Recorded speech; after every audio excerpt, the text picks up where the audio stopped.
Hello there, welcome. Hope you're having a great day today. So we are starting a new book today. We're starting the book of Ruth. So if you haven't already had a chance to read through chapter 1, you'll want to do that. So in today's chapter, we meet someone named Naomi.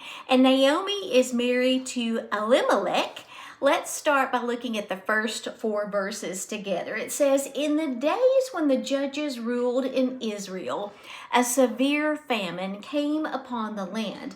So a man from Bethlehem in Judah left his home and went to live in the country of Moab, taking his wife and 2 sons with him. The man's name was Elimelech, and his wife was Naomi. Their 2 sons were Mahlon and Chilion. They were I think it's Ephrathites from Bethlehem in the land of Judah, and they reached Moab and settled there. Then Elimelech, this is Naomi's husband, died, and Naomi was left with her 2 sons. The 2 sons married Moabite women. One married a woman named Orpah, and the other married a woman named Ruth.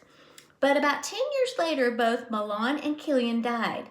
This left Naomi alone without her 2 sons or her husband." Now, after this, Naomi and the 2 daughter-in-laws began to decide what they're going to do next in life. And Ruth actually tells Naomi that she wants to stay with her. She doesn't want to leave. Naomi encouraged her 2 daughter-in-laws to go back to their families, but Ruth said, "No, I want to stay with you." And Naomi tried to argue with her, and she wouldn't have it. Ruth stayed. So the footnote that I want to share with you today actually deals with verses 16 and 17. And it says, "Ruth was a Moabite woman, but that didn't stop her from worshiping the true God, nor did it stop God from accepting her worship and blessing her greatly." The Israelites were not the only people God loved. God had chosen the Israelites to be the people through whom the rest of the world would come to know him. This was fulfilled when Jesus Christ was born as a Jew.